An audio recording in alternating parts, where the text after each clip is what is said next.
É realmente um prazer estar aqui e dividir algo que sustenta a humanidade.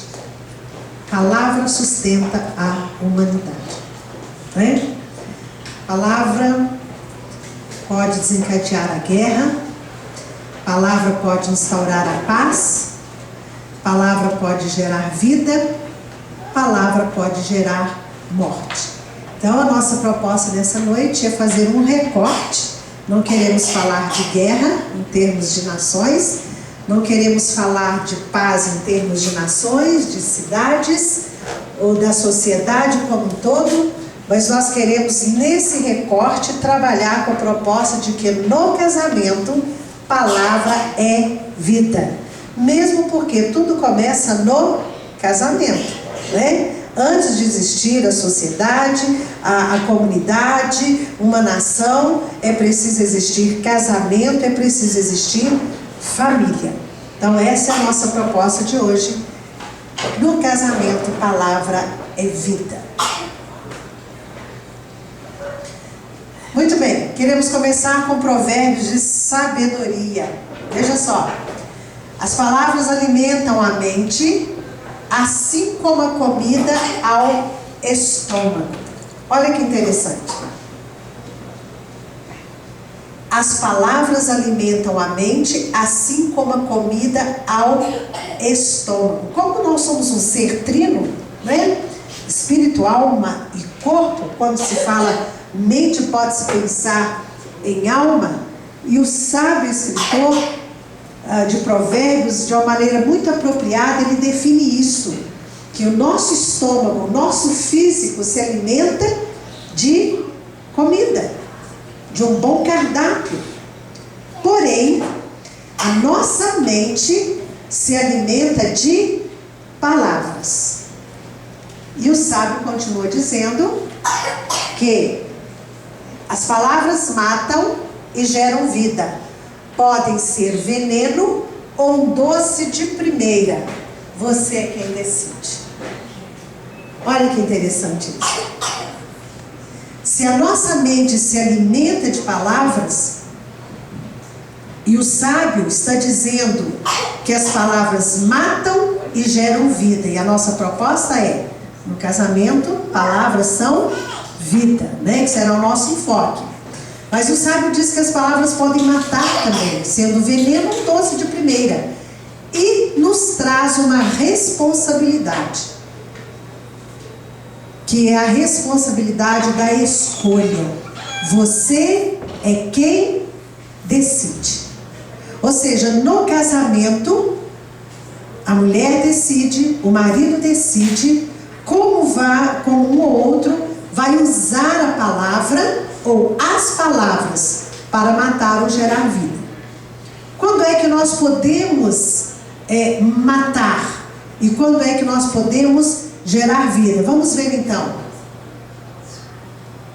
Palavras que geram morte. Morte de quê? Morte dos sonhos. Quantas vezes no casamento uma fala do marido para a esposa ou da esposa para o marido poderá matar os sonhos. Sonhos familiares, sonhos profissionais, né? Sonhos de uma construção a dois, de uma construção da família. Quantos sonhos são mortos por uma palavra? Que tipo de palavra, Yara? Por exemplo, olha, não acredito muito em você, você não é tão importante assim para mim. Em algum momento, em alguma crise, num conflito, um ou outro pode liberar uma palavra dessa maneira. Olha, isso aí não é para nós. Às vezes a esposa que está sonhando com algo, né? E o marido olha e diz, não, isso não é para nós. Isso não é para gente. E com essa palavra vai matar os sonhos. Mas além da morte dos sonhos, as palavras também matam o quê? A autoestima. Como isso é comum?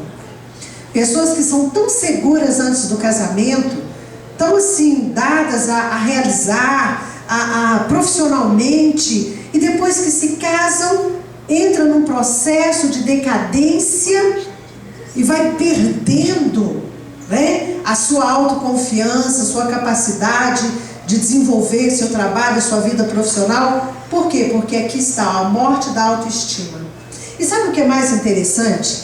Que normalmente o marido ou a esposa repete ou reedita aquilo que pai, mãe ou pessoas investidas de afeto, professores lá da primeira infância ou alguém na faculdade que traz uma palavra e às vezes quando chega no casamento tem a reedição daquela palavra. Então, palavras podem gerar morte dos sonhos, da autoestima, morte da beleza do amor. O amor é como uma planta que deve ser bem cuidada, né? Bem regada. E o que rega o amor? Palavras. Palavras regam o amor. Mas palavras também podem funcionar como veneno para matar a beleza do amor. Olha, você pode ficar falando o tempo que você quiser, eu não me importo. Não quero saber disso que você tem a dizer. Isso para mim não é importante. Ou então, olha, já não sinto por você o que eu sentia antes. Ou então vai embora, ou estou indo embora, olha, eu quero ficar longe de você. São palavras que matam a beleza do amor. Morte do ânimo, que tem muito a ver com autoestima, que tem muito a ver com sonhos e tem muito a ver com amor. Isso tudo é muito interligado. Se palavras matam sonhos, autoestima, beleza do amor, matam o ânimo. Quantas pessoas podem entrar num processo até depressivo, de um episódio depressivo, não uma depressão estruturada, né, ou estrutural, mas um episódio depressivo em função das palavras. Mas nós não queremos enfocar morte, nós queremos enfocar as palavras que geram vida. Oh, mas ainda tem mais um negócio aqui, ó. Morte da vontade de viver. Está intimamente ligado com o resto. Mas vamos para a próxima. Próximo slide. Palavras comunicam vida. Olha um exemplo de palavra que comunicam vida. Aproveita e fala para alguém aí, para quem está do seu lado, comunica um pouco de vida para essa pessoa, dizendo, você é muito importante para mim. Né?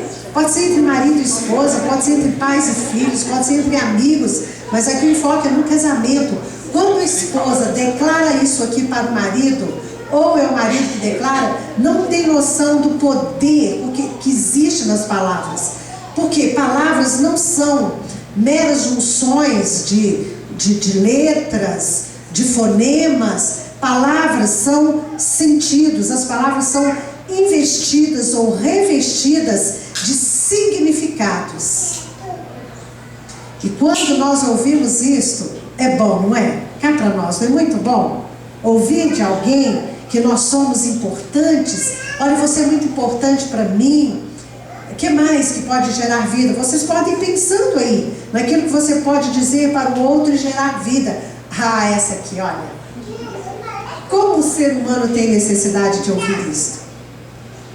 Como o marido precisa reforçar para a esposa e a esposa para o marido, eu te amo, eu te amo. Ah, ela sabe que eu a amo, eu me casei com ela. Quantos homens nós temos aqui? Cadê os homens que estão aqui?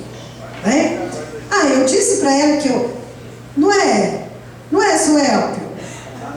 Não é, depois de tantos anos de casado? Não tem, mãe, que eu continuar ouvindo? Que é amado? Então, aí alguém diz assim, não, eu disse para ela na noite de núpcias que eu a amo. Ela sabe que eu a amo, ele sabe que eu amo. Não. Palavras geram vida. Eu te amo é fonte de vida. Dizer eu te amo é gerar vida. Qual outro tipo de palavra, né? Nós estamos usando frases. Me importo com você. O ser humano tem uma necessidade gritante de ser aceito e de ser amado. Daí o casamento. Porque a proposta é que no casamento nós possamos nos sentir amados e aceitos e também amar e aceitar. Então, eu me importo com você. Isso gera muita vida. A palavra certa no tempo certo é como joia feita por encomenda. Palavra também do sábio Salomão, capítulo 25, verso 11. A palavra certa, no tempo certo, é como joia feita por encomenda. Qual o preço de uma joia feita por encomenda? É qualquer joia? É uma joia baratinha? Não. É joia de alto valor.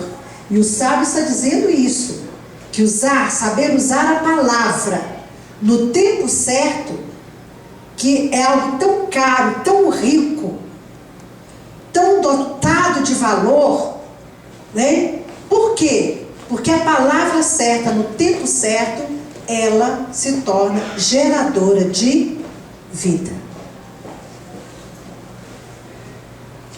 Por exemplo, naquele momento que um ou outro está se sentindo mais abatido, está enfermo, está triste,